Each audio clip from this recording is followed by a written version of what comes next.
WNST, Towson, Baltimore, and Baltimore Positive. In the honor of Preakness and Black-Eyed Susan that were not attending at Old Hilltop, I have put my sporticulture hat on because my dear friend Court and the folks out of Walnut Springs, they usually do all the flowers for Black-Eyed Susan and the Preakness, and my Keep the Preakness in Baltimore pin, and my pink seersucker to honor Black-Eyed Susan and breast cancer awareness and the ladies in general and all that we're missing this weekend. Got a guy here who loves a Baltimore tradition as much as anyone, and I am celebrating getting the videotape from Mike Flynn of the Super Bowl 35 celebration parade. Leonard Raskin from Raskin Global. You might know him from around town celebrating things with the Ravens and doing sponsorships and protecting people's money and empowering people to choose their financial future. But he's become a pal of mine through sports and managing money, and as always, you always bring me up around here. I mean, I say Baltimore Positive. I mean, you always come on here with a rosier outlook of a financial picture and a day ahead. And look, we're opening at least this much of the state this weekend. We could debate the politics of that or the good or the bad. I'm hoping everyone stays safe. But we are starting to see cracks that commerce is beginning again, right? And we're trying to get back to some semblance of something where we can move around a little bit. I don't know if it's a good thing or a bad thing. I know it's a real thing and it's going to happen. And this should stimulate something for all of us, right? And for folks that cut hair for a living and friends of mine, God bless you. Do it safely. That's all I'm saying. I just don't want I don't want a rash of this 4 weeks from now. That's all, you know? Yeah, I hear you. It's a good start, I think. It's a little hope. And I think one of the things that the governor had to do, and he did, is start this phase one to open up the economy. And I think, it reminds me in a strange, just as a totally unrelated, you'll get it when I say it, kind of analogy. But when you're sitting at a red light, you get there right as the light turns red, and your foot naturally kind of starts moving to the gas pedal. At a certain time, you go, it's time to go. Let's get this light green. I got to go. You know what I usually do? I usually honk my horn, and that works. Yeah. You just know because you travel enough, you know how long lights are supposed to be red. And they said to us, hey, we're gonna stay home till we flatten the curve so the hospitals can handle if we need to. They didn't say we were going to lock down till this thing was going to be cured. They said we're going to stay home till we flatten this curve, till we get to the point where the hospitals, if they need to, can handle a surge, and we feel like we've got our handle on this, and then we're going to get back out there and get started. And it's feeling like, it's about time to get on the gas. So I think Friday 5, we'll all have. But then the question is whether you peel out like you did in American Graffiti, right? Or whether, you ease out into traffic. Like, you know what I mean? Like that's the other analogy, right? Look, I'll take it one step further. I'll go one further on you. So now we get to be Close Encounters of the Third Kind. Remember that? I didn't see that movie, but go ahead. Oh, you kidding. I don't see a lot of movies. People give me a hard time about this. I'm not a movie guy either, but that was a classic. My wife gives me – I admitted to the actors at the Super Bowl that are in the new Top Gun that I haven't seen the other Top Gun. And it kind of blew their mind. Like they had never met anybody that had never seen Top Gun. So forget the movie, but let's just use this analogy then. And that is, you're outside, you're on a beautiful day, and you're with one other person, and you see this UFO, this thing lands in front of you, and out comes a hand, and it's kind of pointing for you to come towards you. Come on over here. So are you first or are you second? Are you the guy that goes running up and says, I got to check this out? Or are you the guy or gal that says, I'll wait and see what happens to them? So I think that's what's going to happen. There's going to be plenty of people that are just so stoked to get out. They're just going to get out. They're going to start doing things. They got to get out. They got to see what's going to happen. They're ready to go. They're ready to hit that gas and peel out. And then there's other people that kind of hang back and say, I'll see what happens to them. And if they all live, thank God, everybody's well and they make it. Everything's good. Maybe I'll start to put my toe in the water and see how that feels. Yeah, I mean, we're at the point where if they live, then we'll. Leonard Raskin is here. He is Raskin Global, empowering people to choose their financial future. One of my favorite people to chat with here, not just about the market, but about like the reality of all of this. You're a Ravens fan. You're a Caps fan. You're an Orioles fan. You know, we all like sports.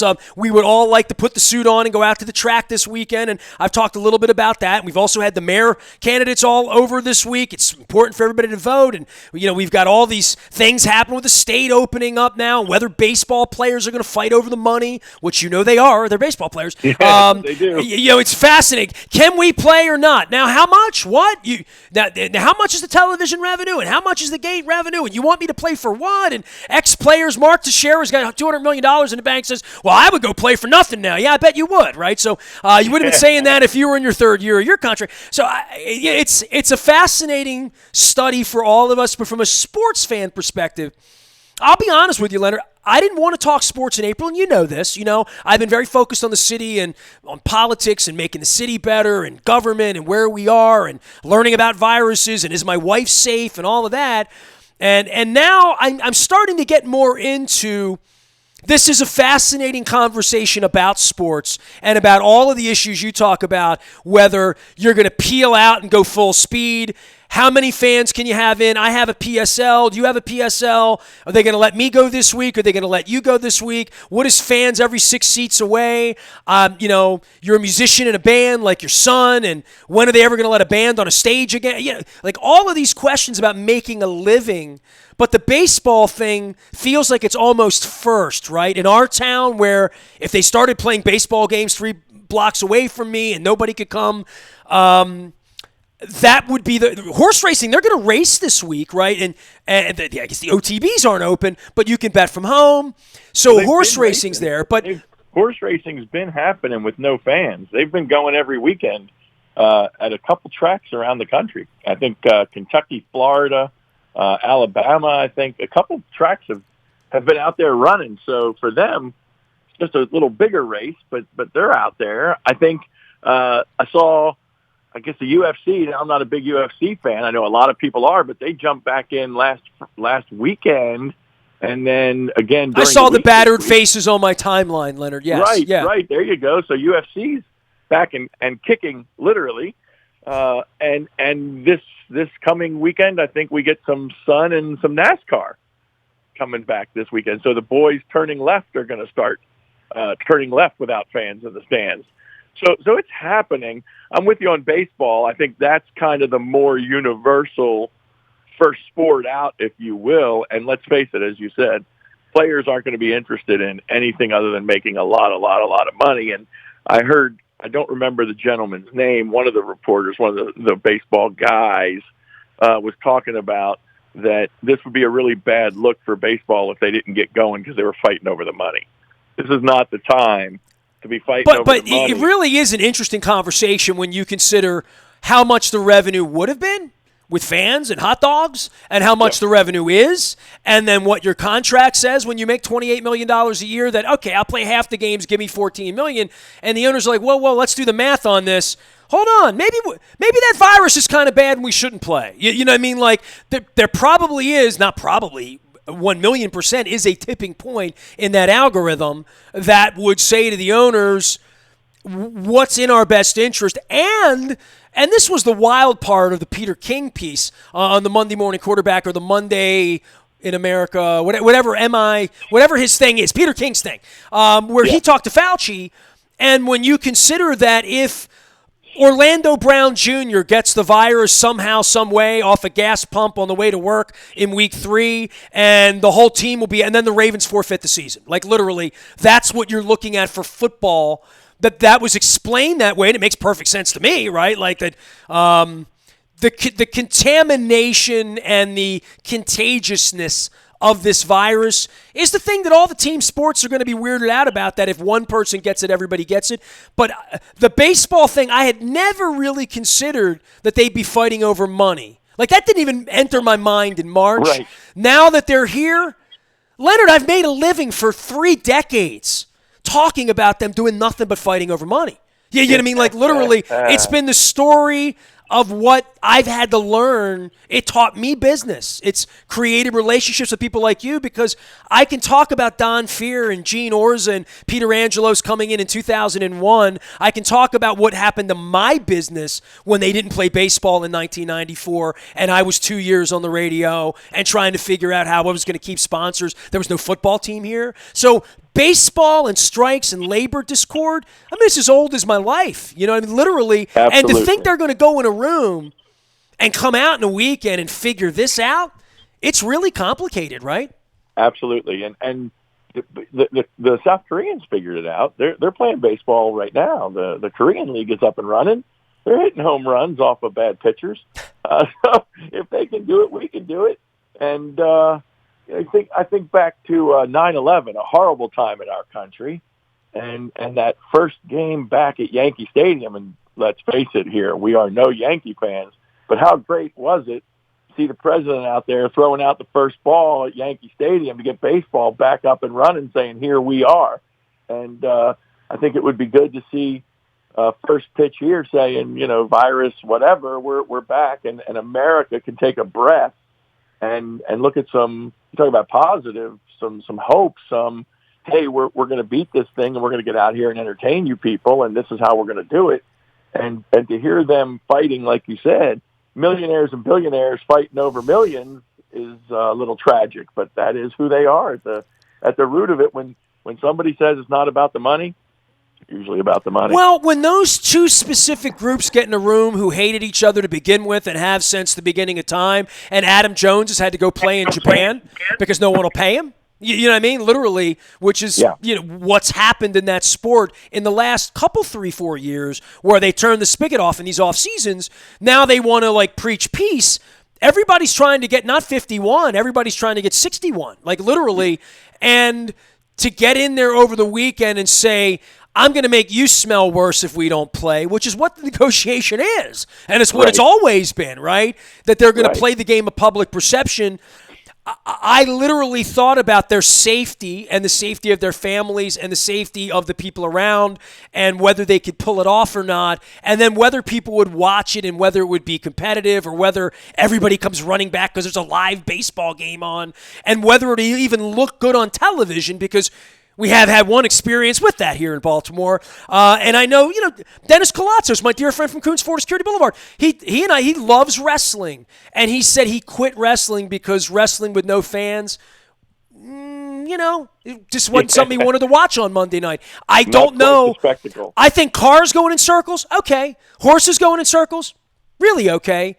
Tennis, with nobody there, that's kind of the way they do it anyway. Golf is kind of the way they do it anyway, right? Right. Literally, from a sound perspective, I don't know that at 8:30 on a Wednesday night I'm going to want to watch the Orioles and the White Sox play for nobody in an empty ballpark under lights, especially the bad teams, right? The teams are going to be bad. They didn't get ratings before. Here, I don't know. I am fascinated by the weirdness of all of this, but the one thing I never thought about is, oh yeah, these people are going to get together and fight over money. Oh my God, that's going to take forever.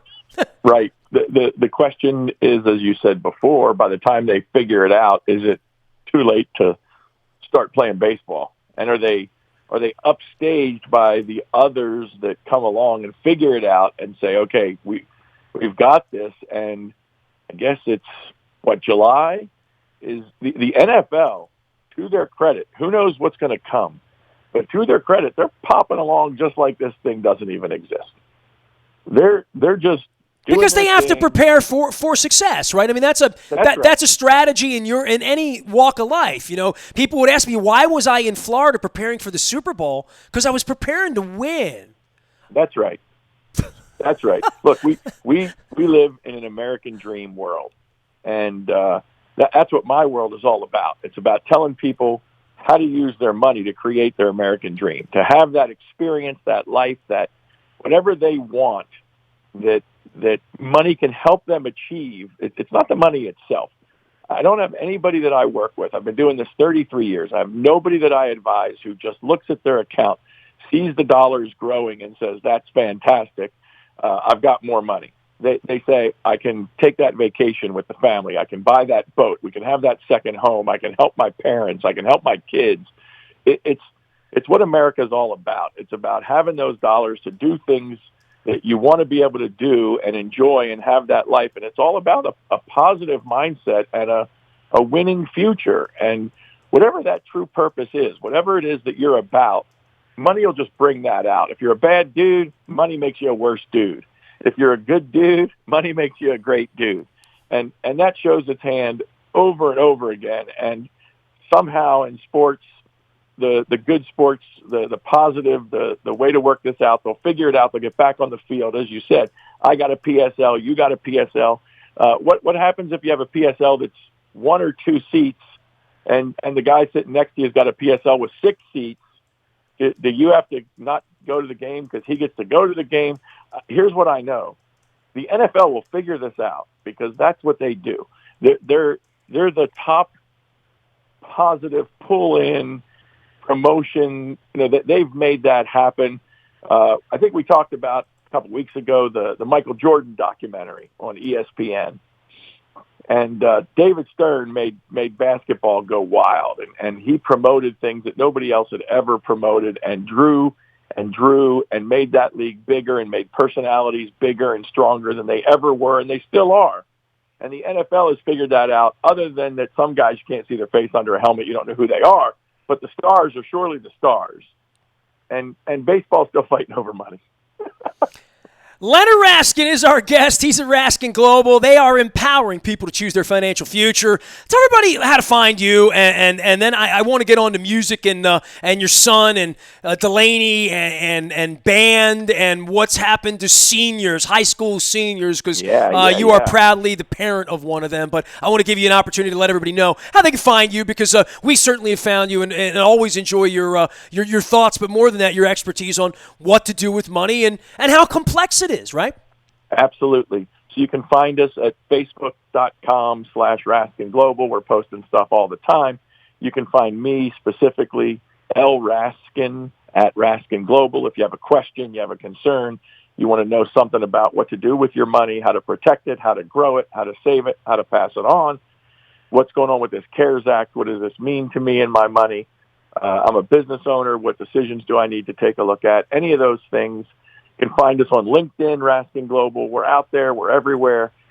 We've got a bunch of seminars, webinars going on. Look for the dates and times on the Facebook. It's out there all the time. When we're doing something, we post it so you can find us and come on and learn about all that stuff. And the big thing is, as I've said since all this started, this is not the time to panic.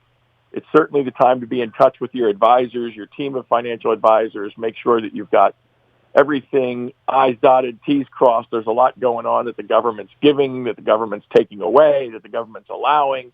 You need to make sure you're taking advantage of all the right things, not the wrong things. Don't fall for the scams. The IRS isn't calling to get your Social Security number to withhold your payment. Make sure you get your $1,200. Now they're talking about stimulus 4/5, and who knows what this one's going to be, but could be more checks to people, depending upon who you are, maybe not. But we'll be on top of it. We'll be ready for it, and we'll be talking about it as soon as they pass it. Well, I'm talking music this month, and I'm trying to have some fun with all this. And, it's these 32 albums. Give me your number one album. Oh, my number one album. That's hard. That's really hard. I was a big Tommy fan. The Who. Okay, you're a Who. Okay, all right. The Who was my go-to. That moved. I kind of had two similar but different. The Who was my go-to, and Tommy. Look, let's go back in the day. That one of the greatest days was got that new, really cool Panasonic cassette recorder. Had the old record player, and was recording Tommy playing the record into the cassette recorder so I could have that tape to take. I am writing about all of that. I'm going to be talking about that on Saturday. Decks, all that stuff. Ride my bike with Tommy playing. Leonard, I'm telling you, we're not going to get fooled again. There's no doubt about that, man. Hey, I'm going to check in with you again next week on the backside of all this as we get the world open again. And I always enjoy having you on the program. And we got all this great stuff happening around here. We're going to send everybody out to Raskin Global. And I'm going to have some investments on the way out the door, all right? There you go. Appreciate you. Leonard Raskin, my dear friend. Pimpin' Who? Oh, there's no Who in my 32 albums. Who? You have to tune in on Saturday on Facebook and find out. I am Nestor. We are WNST.net, AM 1570, and Baltimore Positive, always sticking with you.